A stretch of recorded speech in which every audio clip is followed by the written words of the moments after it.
On.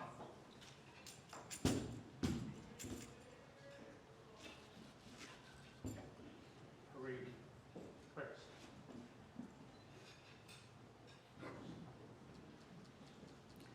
Welcome everyone to Eagan Rotary. Thank you so much for joining us today on this day where we get to honor the people who have served our country. And if for those of you that don't know, this event is sponsored by two Eagan Rotary Clubs. The Eagan Noon Club that meets right here at noon on Wednesdays, and then we have a morning club called the Kickstart Club, and that meets at City Hall on Thursday mornings. Please stand and join me in the Pledge of Allegiance.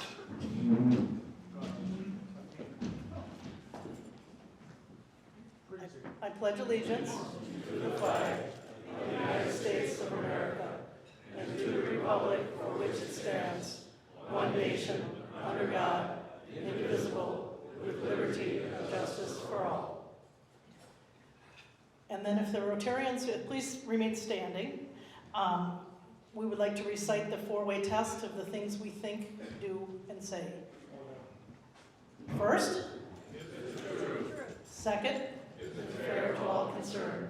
Third, will reveal goodwill and friendship. And fourth, will be beneficial to all concerned. Thank you. You may be seated. Now I will introduce Eagan Police Chaplain Cindy Yanchuri for an invocation and prayer. Thank you, Tim.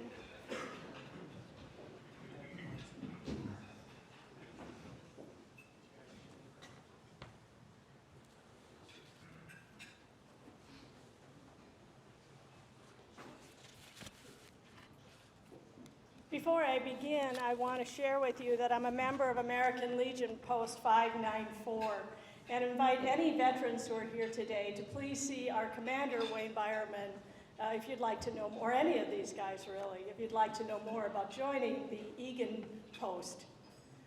So last year I was invited to give this invocation by our Eagan Police Chief, Roger New, and I came to you as a police chaplain, as well as someone in active ministry at a local church here in Eagan. This year I come as a retired clergy, still serving but part-time in St. Anthony Village, still a police chaplain, and a chaplain for the Daniel R. Olson American Legion Post 594. I'm a veteran of the United States Navy and the Minnesota Army National Guard, and now I'm a proud fellow Rotarian. So thank you for inviting me to be part of you. I say this very humbly, with deep humility, as a reminder of the value of serving, of stepping up, of doing our part for this beloved nation and our people. All of us here today seek to serve the communities in which we live and work, and that is the value of stepping up, to seek to serve and not to be served. I invite you to be with me now in an attitude of prayer.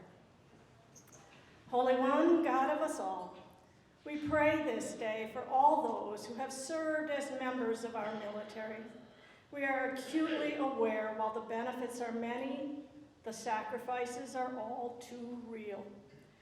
As we have shared in this meal prepared for us, we are reminded of those whose military service has left them with unseen scars and wounds, and who now find themselves seeking shelter and food for the body as they are seeking healing for those wounds. We give thanks for the food we've eaten, the people with whom we share it, and the abundance we enjoy. With deep gratitude for those who have prepared it, we give thanks. And may this time nourish our body and soul and spirit. Amen.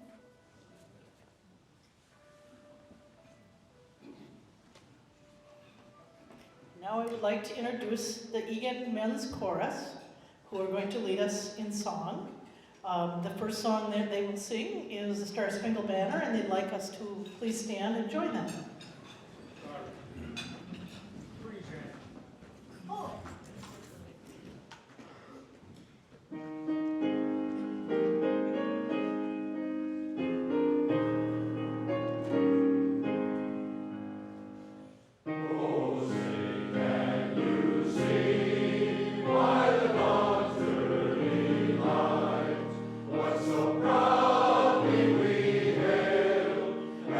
Twilight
can be seated. Chorus has got 3 songs that they're going to sing. When we sing the Armed Forces military medley, we like the veterans in the crowd to please stand for when your branch is announced, please. United States Army. First to fight for the right and to build the nation's might, and the Army goes rolling along. Proud of all we have done, fighting till the battle's won, and the Army goes rolling along. Then it's high, high, hey, the Army's on its way. Out of the cadence loud and strong, 2, 3, for wherever we go, you will always know that the Army goes rolling along. United States Marine Corps. From the halls of Montezuma to the shores of Tripoli, we will fight our country's battles from the air and land and sea. First to fight for right and freedom, and to keep our honor clean. We are proud to claim the title of United States Marines. The National Guard.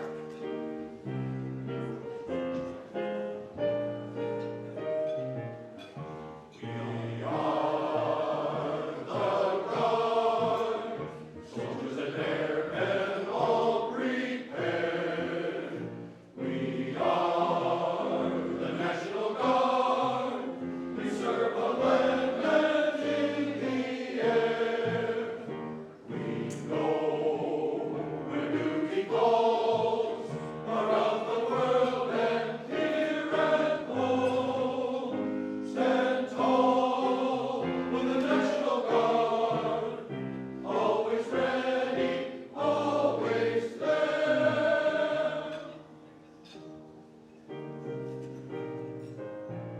U.S. Navy.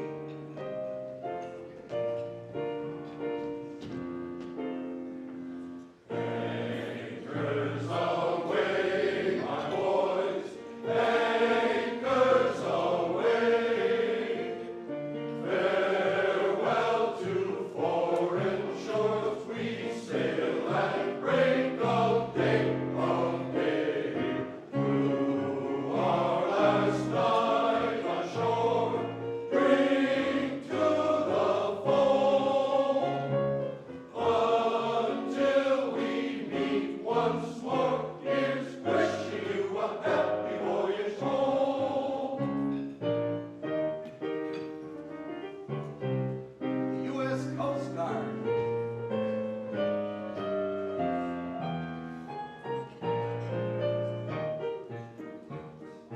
So here's the Coast Guard's marching song. We sing on land or sea, through surf and storm and howling gale. High shall our purpose be. Semper Paratus is our guide, our fame, our glory too.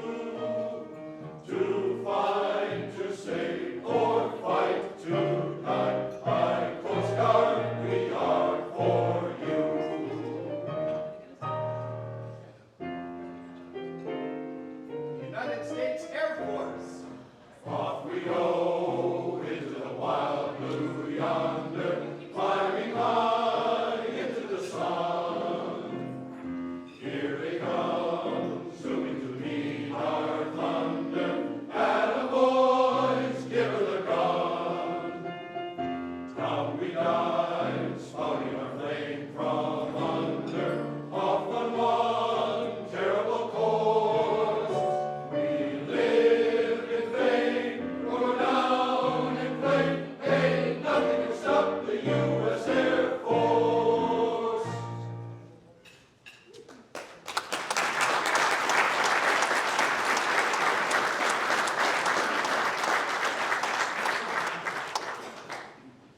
not be silenced.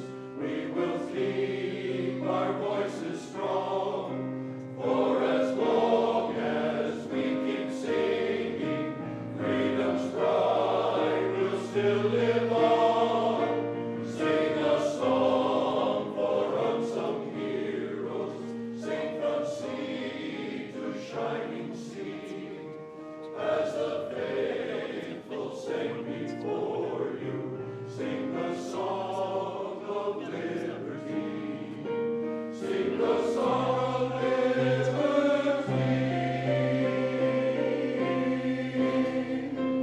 My country, 'tis of thee, sweet land of liberty, of thee I sing. There where my fathers died, there come the pilgrims bright, from every mountainside, let freedom ring. Let us sing the song of freedom. Sing the song of liberty.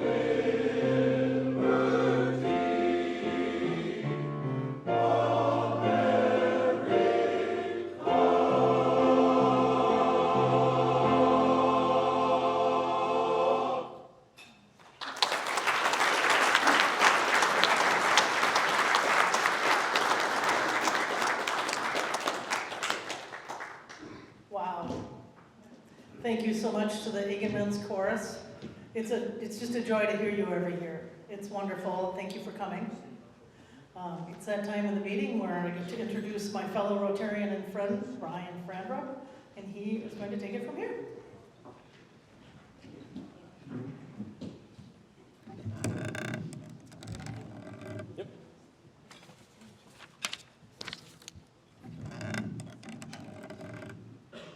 Wow, what a great looking crowd we have here today.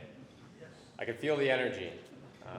Welcome everyone and good afternoon to the 2022 Veterans Day Recognition Program. It's an honor and a privilege to be here with you today. This program has continued to grow over the number of years that we've done it, and this is the largest crowd we've ever had. To me, it serves as a reaffirmation that we honor, respect, and support our veterans. We are here to recognize those who have served in uniform, serving today, and those who have served in the past.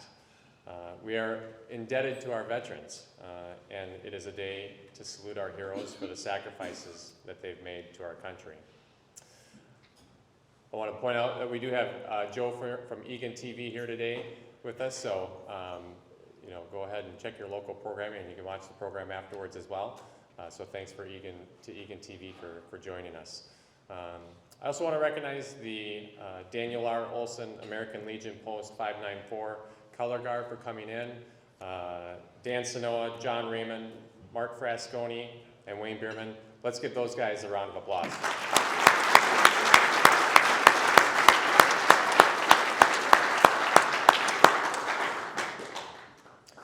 And then I want to call your attention to this table to my right here, known as this is the empty table, and this is the fallen soldiers table, also known as the missing man table.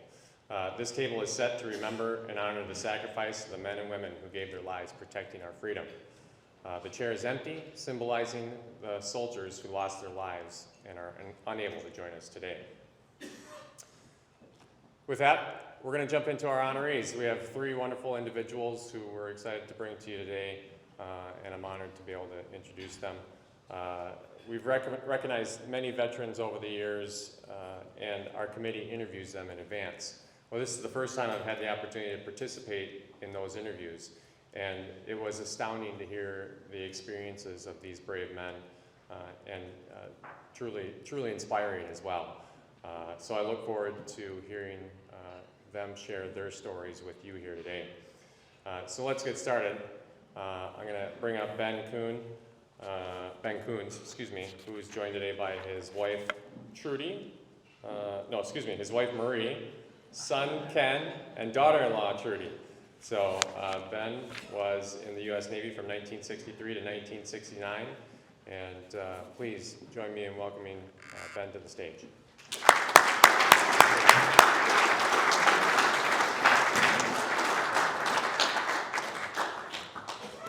Good afternoon. Appreciate the opportunity to be here, particularly with the fellow veterans, two from the Marine Corps and me from the Navy. I was going to poke them a little bit to let them know that the Marine Corps comes under the Secretary of Navy. So we've got a kind of a tight relationship. I'm going to go through some slides that I put up or sent in to kind of give me my talking points. A little disjointed, and I know we've got some flashcards out here that's going to keep us on track, so I hope I can do that as well. Next slide, please. That's my father on the left picture there. I don't know exactly when that was taken. I think it was in 43 or 44. I think we forget how young these guys were. Part of the greatest generation. He was training to fly a consolidated PBY Catalina flying boat. And that's what he did. And the other picture is of me on the knee, a little bit younger, you might notice, and a couple of pilots from our squadron. George Hubert Bush was one of the youngest pilots that served in the Navy. He was commissioned as an ensign in 1943, 2 days before his 19th birthday. And most of these guys were in that category. You just tend to forget that. Bush flew a Grumman TBM torpedo bomber, which actually is the predecessor of the aircraft that I flew, also built by Grumman. You might recall that he had to bail out, lost his crew, and was picked up by a submarine during World War II.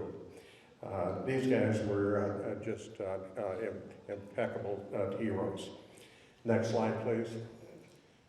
I'm going to leave this up for a little bit to try to explain a little bit of what I flew, and there's a couple of other slides as well.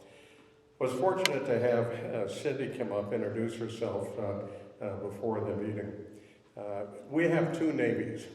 People don't realize that, but they are distinctly different. And I'll try to explain that a little bit. One are black shoe Navy and the other are brown shoe Navy. One of the uniforms in the, on the aviation side is the only branch of services that have brown shoes. So airborne are brown shoes, shipboard or black shoes. We don't particularly like each other, unfortunately. And we always feel as that we are a guest on their boats when we serve. On an aircraft carrier, however, the commanding officer of an aircraft carrier is a naval aviator. But we're the guest on their boats, and they'll remind us of that fairly often. Was impressed when we had the choir up here that we sang the Navy national anthem that you've all heard before, Anchors Aweigh. There's another anthem, and it's called Sky Anchors. It came out in 1942. And I'm going to try to teach at the facility that we live in that second anthem, a little bit different. That commemorates the airborne version of the U.S. Navy. So we do have two navies. You've heard of one, and that's the black shoe Navy, and I was in the brown shoe Navy, also fondly referred to as Airedales, and I was one of those. The S-2 Tracker was the first single-purpose aircraft built solely to hunt, find, and destroy enemy submarines. That's all it did.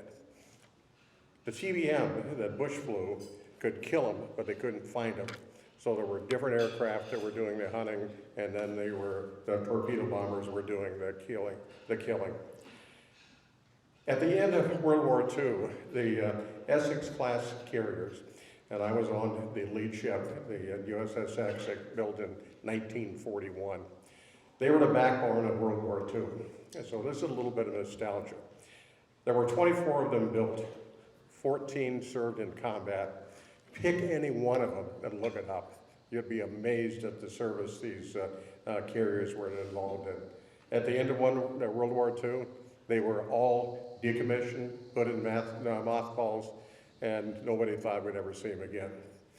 In the late 1950s, we figured out that the existential threat to us worldwide was the Russian submarine fleet. It was believed at that point that they had 270 diesel-electric submarines, and some of them, in some estimates, were as many as 500.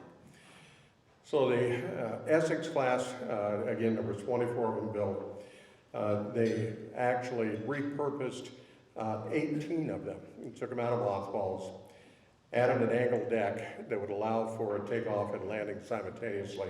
Very rarely did we do that, but they could do it. And they repurposed them as anti-submarine aircraft carriers. They added 2 more, so there was a total of 20. Grumman on this S2 built 1,200 of these aircraft that were scattered over those 20 aircraft carriers all over the world, going out and chasing down Russian submarines. The S2 still flies today. You probably have seen them and didn't realize it. CAL FIRE has 33 of them. They were repurposed with turbine engines, refitted to drop dry chemical. And you see all the forest fires out west, there's probably an S2 that's flying out there dropping it. And then, again, the S2 was a twin-engine radial engine airplane. To tell you how old I am and how old that airplane is, those engines were the same engines used on B-17s. Quite reliable, and there were a lot of them. So that was the engine on that. It was a 4-place ship, and what I mean by that, 2 pilots and 2 crews. I was an air crewman in the back seat. I met a guy in our neighborhood that flew F-4s during Vietnam. The Navy calls the backseat guy on those airplanes a RIO, or Radar Intercept Officer. He kept referring to his GIB this, his GIB that, and I finally said, I know airplanes and whatnot, but I don't know what a GIB is. A guy in the back. Well, I was a guy in the back operating the equipment on the airplane, so I finally referred to myself as a GIB as well. In that picture, you see in the mid of the airframe, it's a radar pod is dropped down, and that stinger tail coming out the back of the airplane is magnetic airborne detection gear that can detect anything steel in the water, namely a submarine. To make that work, you fly on top of the water.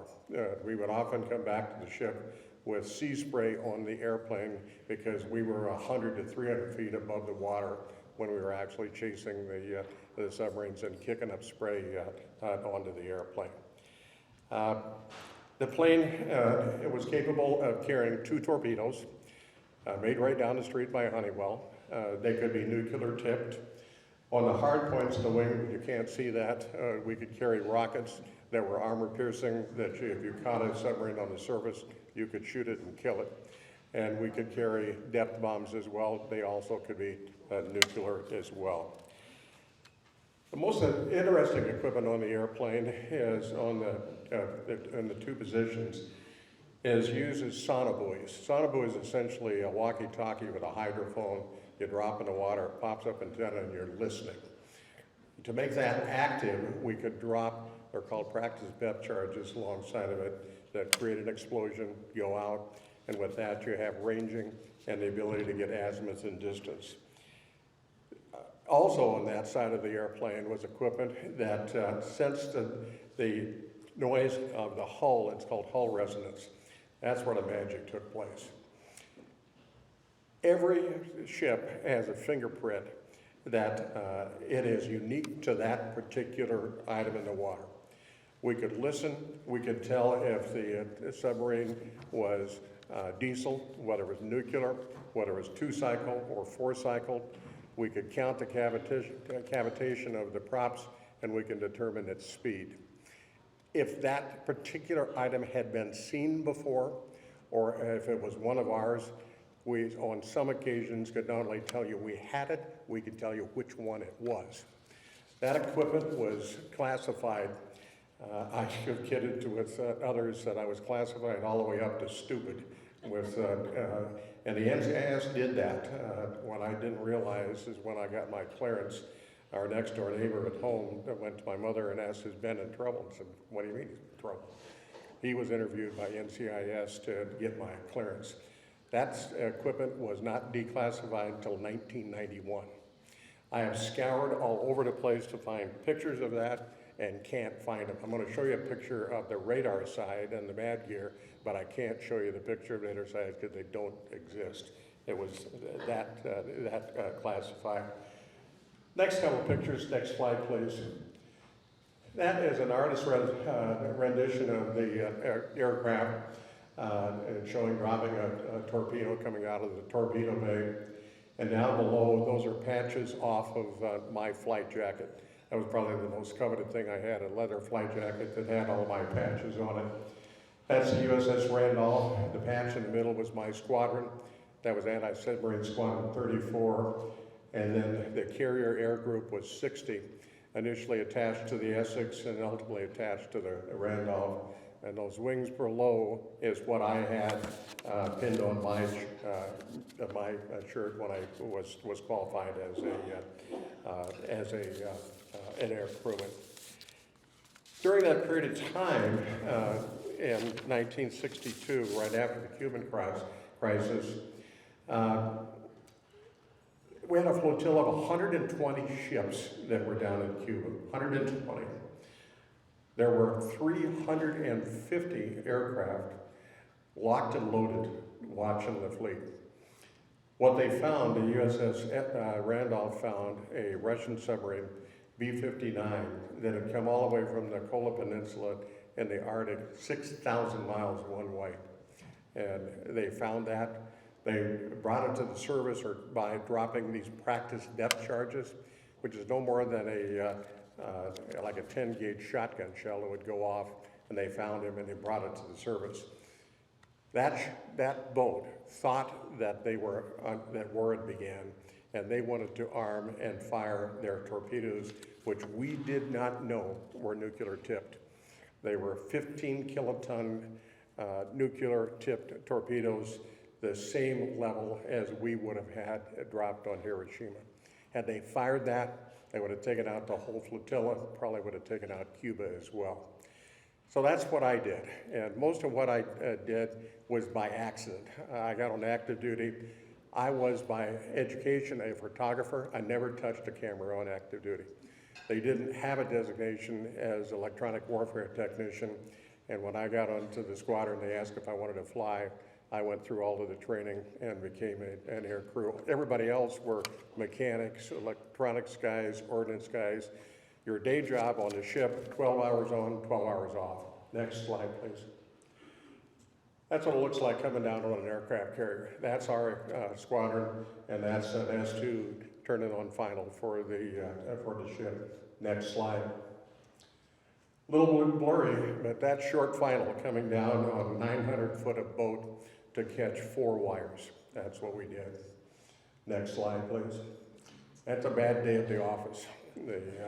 Only 4 wires to catch there. You can't chase the deck because it's pitching and going up and down, back and forth.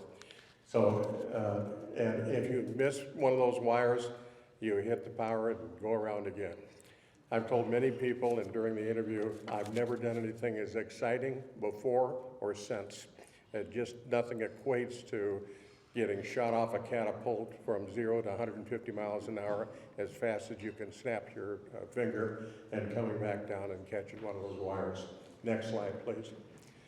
That's the gear of the airplane. That's the radar scope.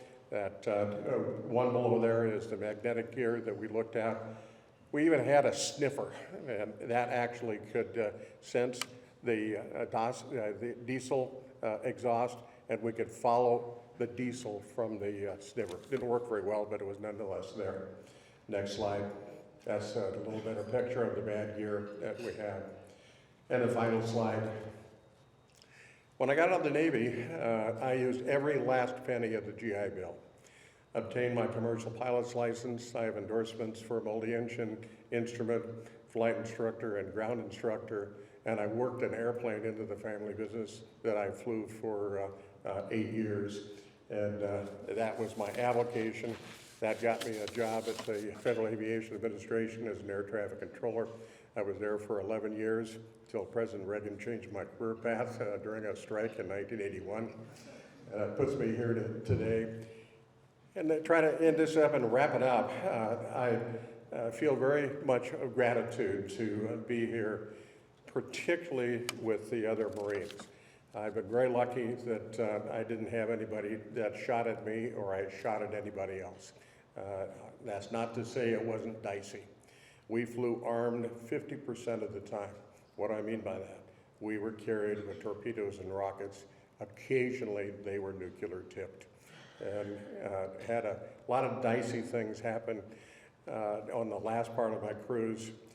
We lost 2 airplanes. One airplane went over the side in a rainstorm, upside down. Everybody on board the aircraft were lost, and we lost one other airplane as well. It's just had a multitude of accidents that happened. I thank you for the award that you're going to receive here. I particularly thank the Rotary for the donation to the Wounded Warriors Project, and I'm happy to be here. Thank you.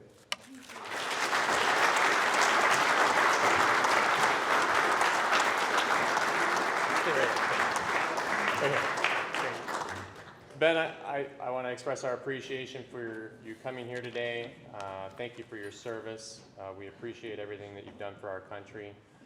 As a result, I want to present to you this plaque. We've also added a nice cap to go along with it this year, so that we'll send that home with you. And then also a donation of your choice to the Wounded Warrior Project. And so thank you so much. Thank you. Appreciate it.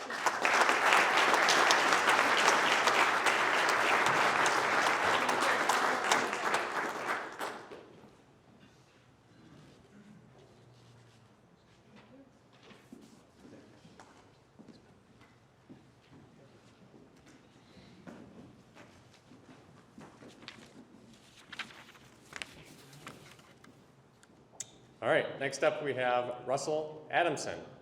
He's joined today by his wife Judy, and Russell served in the U.S. Marine Corps from 1967 to 1969 in Vietnam. So I'm excited to hear from Russell, and please let's give him a warm welcome.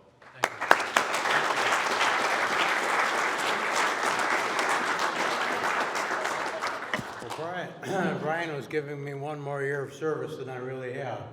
I was in the Marine Corps from 67 to 68. Not that that's a big deal, but I like Brian anyway. My story isn't one of fame and glory. But I believe is one that needs to be told. I was drafted into the Army. However, from the time I was a little boy, I always thought the Marine Corps was the most prestigious branch in the military. So I opted to become a Marine. I was sworn into the Marine Corps along with 149 other men on June 28, 1967, at a Minnesota Twins game versus the Boston Red Sox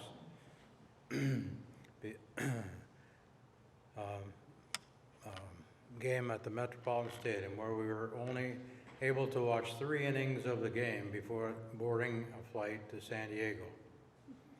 We were called the Twins Platoon, but were split into 2 platoons during the boot camp. I spent 8 weeks in boot camp in San Diego, then was sent to Camp Pendleton, where I was trained to be part of the infantry in the 5th Division. From Camp Pendleton, I was flown to Vietnam, which was a silent trip to be sure for all of my fellow veterans and myself. We went to a staging area in Da Nang and then spent the next 4 months moving north to the city of Hue. At Hue, on January 31st, 1968, Communist forces launched a wave of surprise attacks that became known as the Tet Offensive and would change the course of the Vietnam War.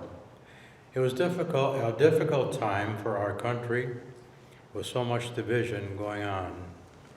My platoon encountered the Tet Offensive at Hue, where we experienced some of the toughest combat of the entire war. The majority of my platoon were killed, 147 Marines had died, and 857 were wounded. And their names are proudly displayed on the Vietnam Wall in Washington, D.C. I was seriously wounded for the first surgery occurred at a MASH unit in Da Nang. After numerous surgeries abroad, I returned to stateside and spent 9 months in the Naval Hospital at Corpus Christi, Texas, learning how to walk again. Once I was well enough to travel back to Minnesota for R&R, I was taken off the plane on a wheelchair and was spit on by protesters for having served my country as an unpopular war. The war ravaged my body, which continues to be an issue today, with having had 17 major surgeries due to my injuries. It also eventually took over my mind when I began experiencing episodes of PTSD. At that point, I was not proud to have served my country, even though I did so with all the right intentions. It was risky to mention that you served in Vietnam because of the public opinion of the war. Returning Vietnam veterans were advised to remove all their medals and never speak of their experiences, and thus their stories, even mine, have faded. Healing from PTSD took time, but I'm thankful to this day and blessed because of my strong faith that I didn't lose my family. Pardon me. For this time of crisis. Healing also took place when my wife and I began serving at military bases on weekends all over the country, doing post-health assessments, or PHAs, with soldiers returning from Iraq and Afghanistan wars. It was there that I was given the opportunity to talk openly about my service and feel proud once again that I served our country. Many of the young soldiers who were assessed told me that it was because of the Vietnam veterans that today's soldiers are now acclaimed for their service, and their families are being taken care of as well.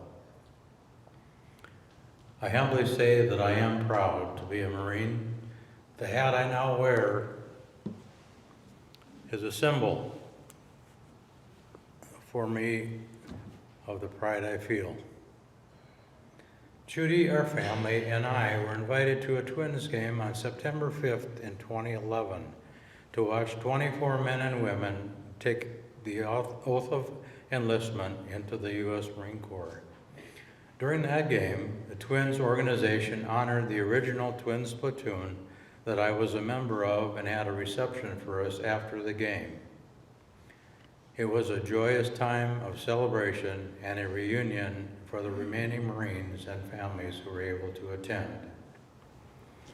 A book written by Christy W. Sorrow Jr. called The Twins Platoon is a vivid recollection of the experiences of some of the Marines in my platoon, including Christy, who served in Vietnam.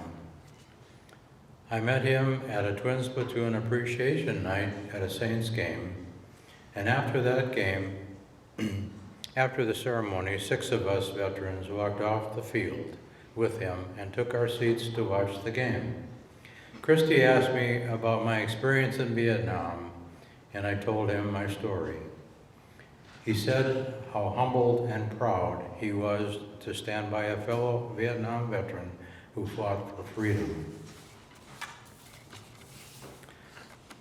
If it wasn't for a very brave Navy corpsman, a very precise, precise Huey helicopter pilot, and my incredible and beautiful wife, bride of 51 years, I wouldn't be here today. I would definitely like to thank the Rotary Club of Eagan for this event today. It is a pleasure and honor to be a part of it. And I would also like to thank Mr. Tom Eagan for nominating me for this very special occasion today. And also Bob Holteen and Brent Corey for making this all happen and make it possible. I thank you very much for this opportunity I've had to tell my story.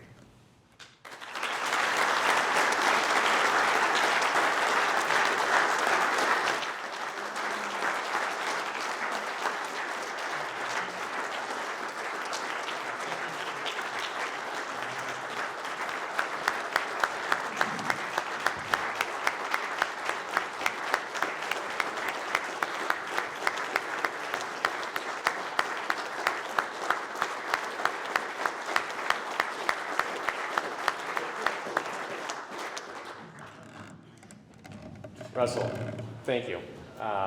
Your story is such an important one to be told, and we honor and respect you for everything and for your service to our country. So, again, thank you for everything. And as a result, we'd like to present to you this plaque, as well as a donation to the charity of your choice, which I believe was the Salvation Army in Rosemount. So thank you for joining us today and for your time.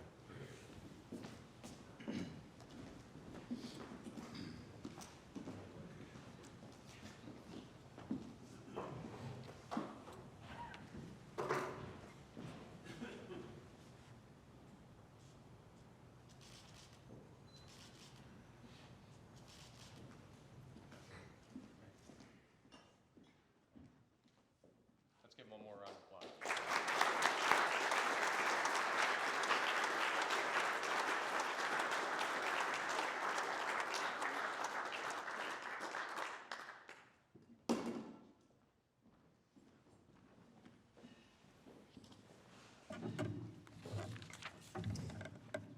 Last but not least is our third honoree, Neil Constein.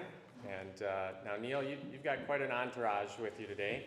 So I'm going to let Neil acknowledge his guests today. But Neil was in the U.S. Marine Corps from 1995 to 2020. That's pretty easy math. That's a 25-year military career. Let's welcome him with a round of applause.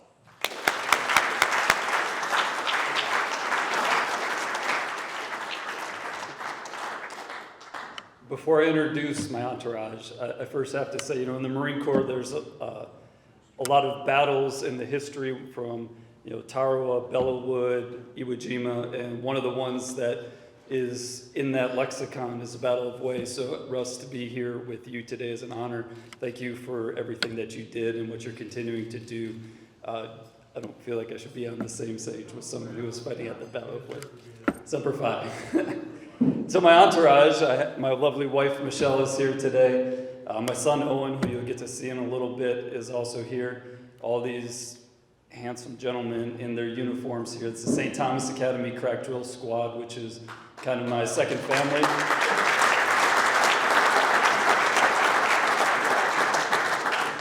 And then I also have here Colonel Neil Hetherington, who is the Commandant of Cadets at St. Thomas Academy, and Mr. Kelby Woodard, who is the headmaster at St. Thomas Academy. So thank you all for being here for me. So,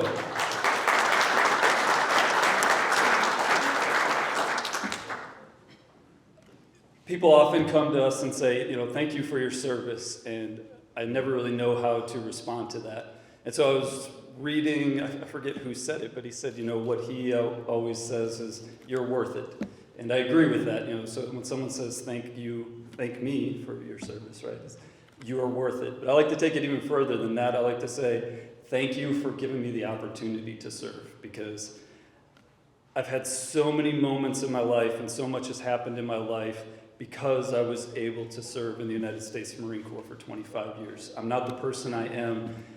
I'm not anywhere near the person that you see in front of you without that. And so kind of what I would like to do, I'm not nearly as detail-oriented as Ben here. We sat down when he was doing our interviews, and I was like, you could jump in that plane right now and still do that job. That's very impressive. But I'm not really detail-oriented, and what I would like to do is just kind of talk about some of those moments that kind of defined who I was, and that I'm thankful to all of you for giving me the opportunity to do it. And in order to do that, first thing I think I need to kind of let you know something about me is I'm a very glasses half full kind of person. I don't like to dwell on the negative. I like to see the positive in everything and everyone and embrace those things. And so in the Marine Corps, we kind of, one of the things we say that goes along with that is embrace the suck, right? Because you're gonna do so many things in life that are hard and miserable, and you can sit there and think about those hard, miserable things, or you can find the beautiful moment or the opportunity or the experience that you're getting in that time and embrace that. And so I'm gonna tell you about some things that kind of sucked for me, but the great things that I got to do because of that, and I'm thankful for. So first, grew up in Marinette, Wisconsin, which is a small town up north of Green Bay, little nowhere paper mill town. I didn't really have big ambitions growing up, and so for some reason the Marine Corps called to me. And so after going to boot camp and going to the military police school and becoming a Marine, my first duty station, I get out to Camp Pendleton, California. How great is that, right? And I showed up and I had all these plans. I'm gonna go surfing, I'm gonna do all these things. And they say, hey, you're going to 29 Palms for the next 2 months. And I said, what is 29 Palms? 29 Palms is a big, wide open base in the Mojave Desert. And so we were living in tents with 30 other smelly Marines in the middle of the desert, sweating, running around, getting dirty, and it should have sucked, but I was so grateful. I was driving around in a Humvee in the middle of the desert, and I'll tell you what, Private First Class Constein drove that Humvee in a way that would make Master Gunnery Sergeant Constein lose what was left of his hair. And so, thank you for that opportunity, right? Thank you for letting me go out there at 19 years old, a small boy from Wisconsin. I'm out in the desert, bahaing in a Humvee, watching the sun rise and set in the desert, seeing scorpions and rattlesnakes and all these things I had only seen in books. And so thank you for that. Following that, I went back to Camp Pendleton. I was working as a military policeman. And so as a military policeman, I was working the night shift, which is a 12-hour shift. So 6 at night to 6 in the morning, but that's actually working. So that means you're probably getting there about an hour and a half before that, so you can get your weapon, you can get your brief, you can get out to your gate or get in your vehicle. And then when you get off at 6 in the morning, well, you got to stay and do any paperwork that you had from the night before. You've got to turn your weapon in, you got to get back from your gate. So each work cycle was probably about 15 to 16, sometimes 17 hours. And we would work 3 days in a row, work at night, so I'd get maybe 3 to 4 hours of sleep because you still got to eat and shower and do all these things. And so after 3 days of working, probably about 50 hours in those 3 days, getting maybe 12 hours of sleep, you're just completely exhausted. And what a lot of Marines would do, right, they would just go back to their barracks and they'd sleep, and then they'd sit around the barracks that whole time. But what I would do is I'd grab my friends and we'd get home about 9 in the morning, we'd fill a cooler full of beer, and for the boys it was legal at that time to drink under 21 on base, and we would go to the beach and we would have fun and go bodyboarding and boogie boarding and playing in the ocean. And here I am, 19 years old, I'm getting paid to be on a beach in Southern California. It didn't matter how tired I was going to enjoy that moment. So thank you for allowing me to experience that. Now, one of the bad things about that is you're so exhausted, and it happened a lot, is I would have a beer or two, fall asleep on a blanket on the beach, and wake up 5 hours later completely sunburnt. So that is one disadvantage there. And so I've had many of these moments throughout those times, and when I was 21 years old, I got married to my lovely wife, Michelle, took her from Marinette, Wisconsin, and moved her out to Southern California, where I was making maybe $800 every 2 weeks, trying to live in Southern California. We're dead broke, and you know what? A lot of people would look at that and be miserable, but I embraced that moment. We got to know each other. We got to learn who we were. We're in Southern California. I keep bringing that up because when you're from Wisconsin, that's pretty cool. And so we were able to go to the beach, and we were able to go to Los Angeles and go to Mexico, and we were able to grow in our relationship, but also grow in our perspective of the entire world. So again, thank you for giving us that opportunity. And shortly after we got married, Michelle's grandpa passed away. And again, like I said, we were dead broke. I didn't even have a credit card to buy her a plane to be able to get home. And so the Navy Marine Corps Relief Society is an organization, and this is who I'm, my donation will be going to the Navy Marine Corps Relief Society. And what they do is they take care of Marines in those situations. No questions asked. I went to them. They wrote a check. They got my wife a plane ticket and got her home to be at her grandpa's funeral. So great organization. So again, even in that hard time when I'm broke, I was able to experience something good and see how we in the Marine Corps and in the military take care of each other. So it was pretty cool. Thank you for that. So going from there, I went to recruiting duty. I'm not going to talk about that because I'm not too thankful for many things that happened on recruiting duty. Any of you who are recruiters know what that is. But following recruiting duty, while I was there, or before that, we added my daughter, and then we had my son as we were leaving right a couple of months before we left, and we were on our way to Japan. So this is one thing you don't realize, but when you're in the military, you spend a lot of time homeless. In my 25 years, there's probably almost a year of total time where I was homeless. And what I mean by that is I did not have a home. I didn't have an address. I may have had a hotel. I wasn't living in a cardboard box, but that's kind of a weird situation for people to be in. And this was the first time we really experienced that as we leave Milwaukee, Wisconsin, flying to Japan with a 3-year-old and a couple of month-year-old, and we don't have a home. We sold all of our cars, so you have no car, you have no home. You're showing up in a foreign country, you don't know where you are. And again, some people could sit around and complain about that and be miserable because of that, but I loved it. I think Michelle learned to love it, maybe not at first, but she learned to love it too, because it's the unknown, right? And the cool thing about the unknown is there's always promise for something bigger, better, the next experience that you were going to get. And so we were able to be in Japan, able to go out, and what a lot of Marines or sailors do in that situation, they just sit on base and they never leave. And we said, you know what, we're going to get out, we're going to experience this culture, we're going to eat all of this food that we don't know what it is, and some was good and some was bad, but it was all an experience that we were able to get while we were there. And so thank you for allowing us to have that experience. Following that, kind of the next big thing I really like to talk about is one of the defining moments, one of the key moments in my life was a deployment I had to Kenya, Africa.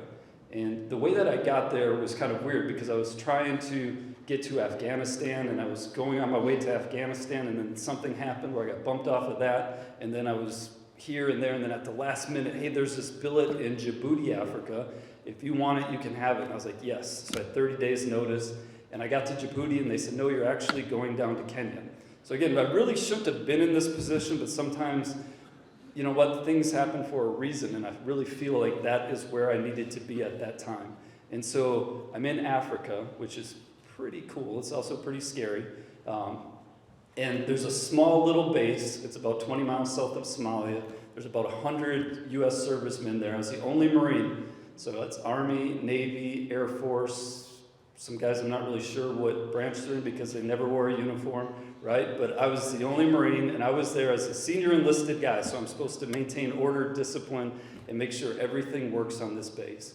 And I got there, and I was like, what the heck is this? I was living in a little plywood box that wasn't much bigger than this table, and I had to walk, 200 yards to go take a shower, and you know what, a lot of people would say, well, this sucks. And a lot of the guys who were there, they just kind of, same thing, they stayed in this little base, which isn't much bigger than the parking lot in this building here, and they would just stay there. And I said, well, we're on a Kenyan base.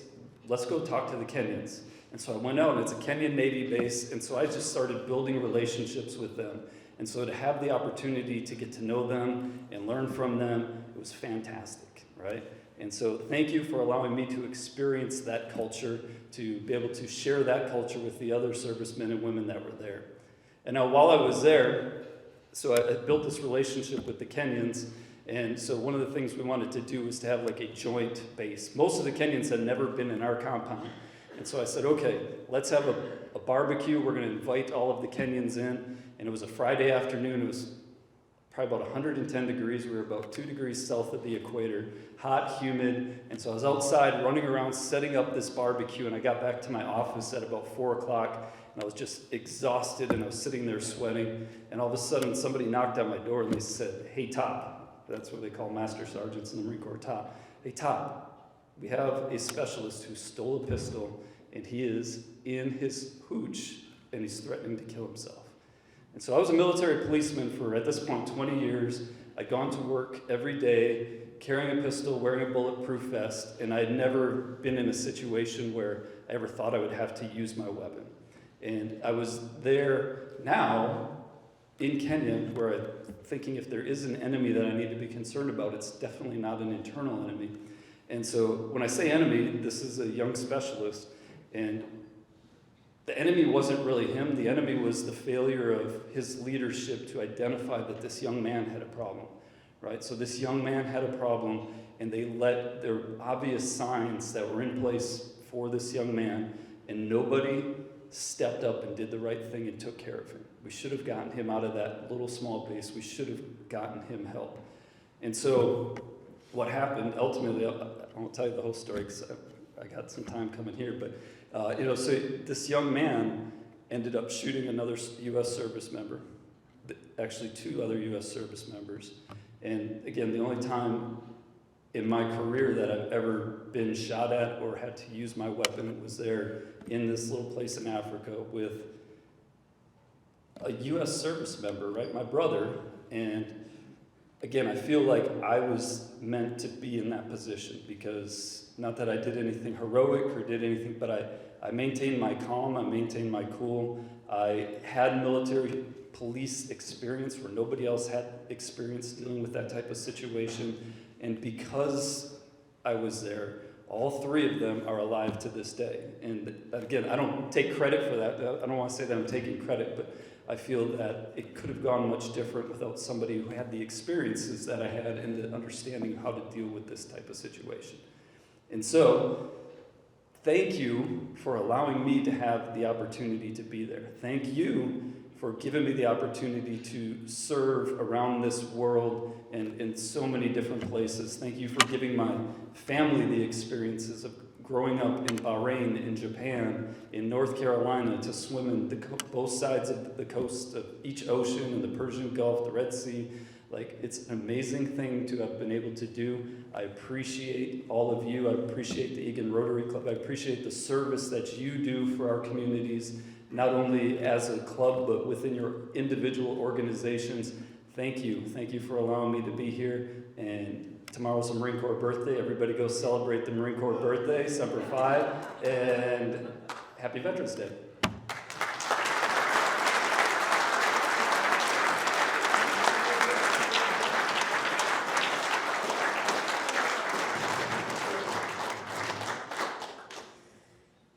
Neil, thanks for joining us. That was fantastic. I have no doubt that you have the utmost respect of your crack drill team here that you brought with us, and thank you guys for coming and joining us. And so I just want to thank you for your service, thank you for your time, and thank you for sharing your story.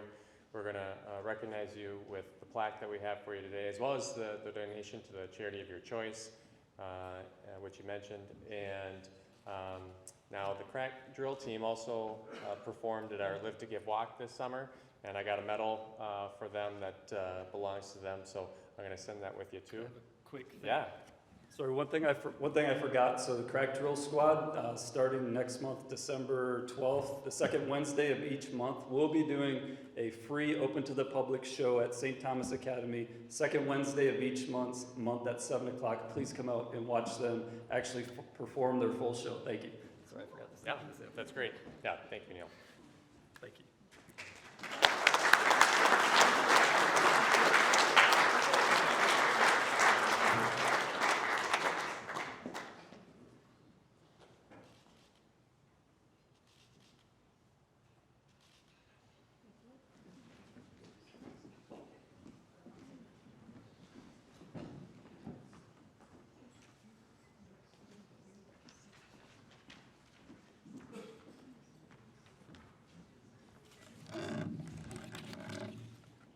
Bob Holton, you have a tough job topping those honorees this year. Let's give them another round of applause.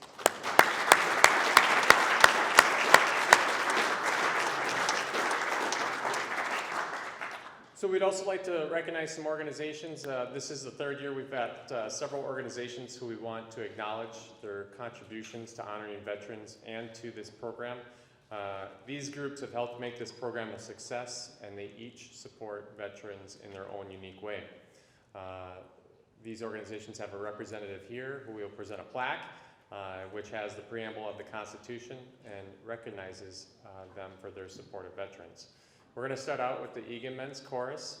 They contribute to veterans through their outreach, and their mission aligns with support for veterans. And accepting on behalf of the Eagan Men's Chorus is Jim Andrews. Thank you.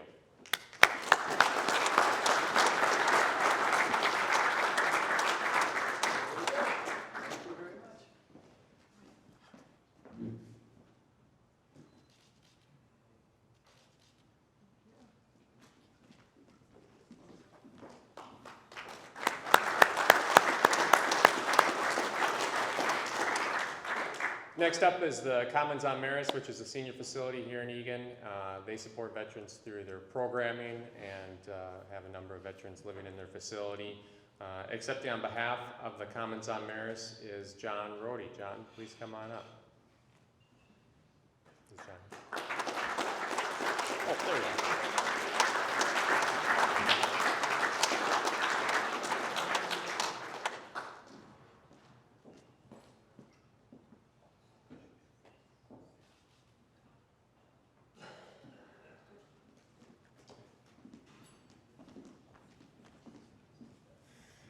Next up is the Rotary Club of Eagan, also known as the Noon Club, which does help support and put together this program. And accepting on behalf of the Rotary Club of Eagan is President Tammy Philippi.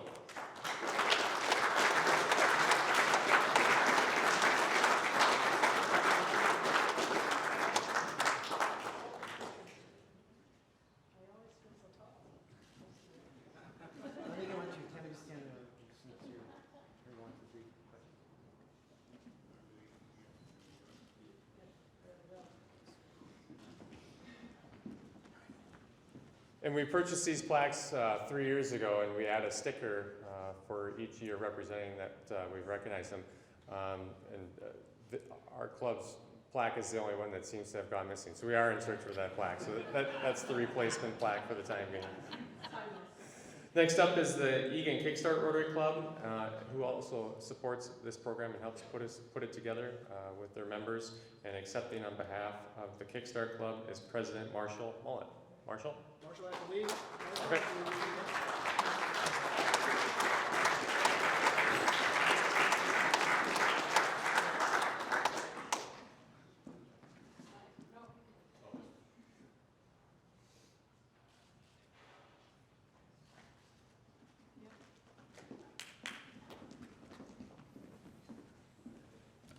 Standing in his place, Kickstart member Jason Madsen. Thank you, Jason. Finally, the Rotary Club of Veterans, and as it sounds, a club, Rotary Club full of veterans. And accepting on behalf of the Rotary Club of Veterans is Jeff Stads. Please welcome him and thank him.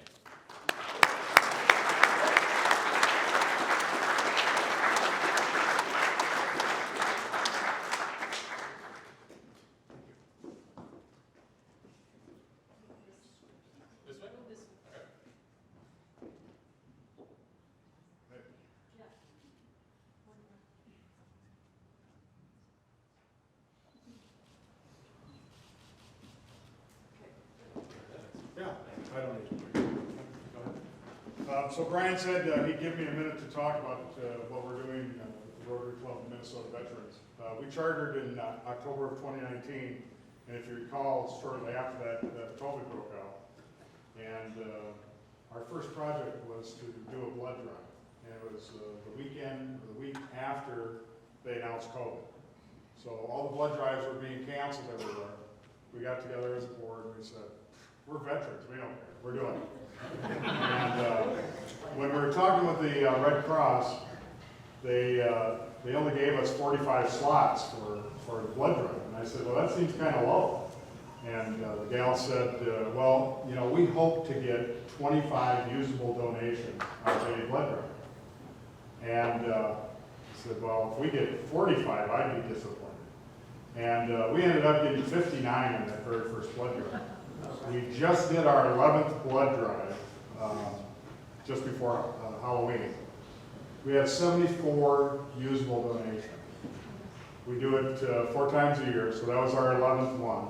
And along with that, we do a food drive for Welcome Home Veterans, which is an organization that was started out of a Elks Lodge in Hopkins, Minnesota, where I also am a member of. And they've delivered over 775 Welcome Home Veteran kits. And these are for homeless vets that get housing. And normally, the day we show up with the kit, there's a jacket rolled up on a hardwood floor, and there's nothing in the apartment that they got into, or the house that they got into. And I fill up the back of my Tahoe when I do a delivery, not counting when we were delivering queen-size beds and box springs. We also do a clothing drive for every third Saturday, which provides free clothing for veterans and their families. And when Gary, I'm immediate past president, Gary White, who you honored a couple of years ago, 3 years ago, 2 years ago, hi. He got in touch with Haven for Heroes up in Anoka, and we turned a $5,000 check that we had, turned it into $21,000, and we renovated one of the rooms at Haven for Heroes for a rec room. And we did sweat equity, and we also bought all this furniture and pool table and that kind of stuff. We're a small club. COVID killed us, and we're really in the midst of rebuilding. So if there's any veterans out here and you still believe in serving, we're looking for members. I put at least 1 or 2 brochures on everybody's table. If you're interested in talking to us, we meet twice a month. We have 1 meeting on Thursday night, second Thursday of the month, and the 4th Thursday of the month we do a social or we do a project. And all of our projects are all veteran related. So if you're interested in that, we'd love to have you join. And if you are interested, catch me afterwards, and we'll share information. So. Thank you, Jeff. Again, huh? Still meeting in Edina? Still meeting in Edina at St. Peter's Lutheran Church. And the pastor there, Mark Shockey, which most clubs call their club secretary, he's our XO. And he had a son-in-law that was deployed in the National Guard, and he takes care of us. So. And he's our Jiminy Cricket when we get kicked off. Thanks, Jeff. Brian. Thank you.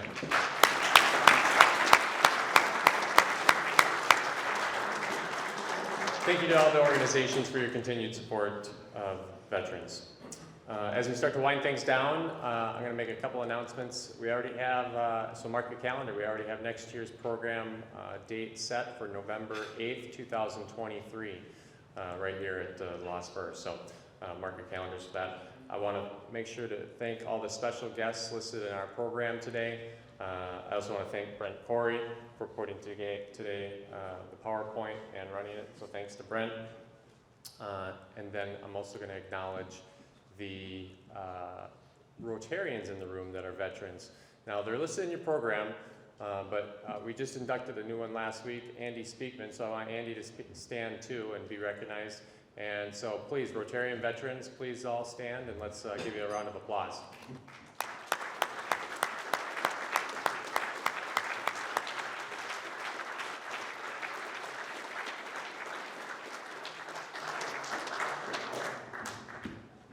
Of course, this program isn't possible without the hard work of the committee.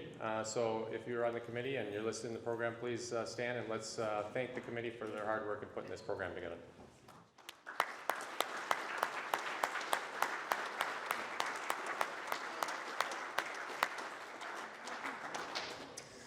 In closing, I do want to thank everyone for coming today. It's an amazing experience to be able to do this and see the experiences of these brave men and women who have served their country, and we're forever grateful. I want to thank our guests, all our honorees, the spouses and the families who support our veterans. Very important to thank them. Most importantly, thank you to the veterans for your service to our country. I'm going to close with a quote from Alan West, a retired military officer who once said, "We must never forget why we have and why we need our military. Our armed forces exist solely to ensure our nation is safe so that each and every one of us can sleep soundly at night knowing we have guardians at the gate." Now I'm going to turn it over to Owen Constein, senior at Lakeville South and son of our honoree Neil, who will present taps.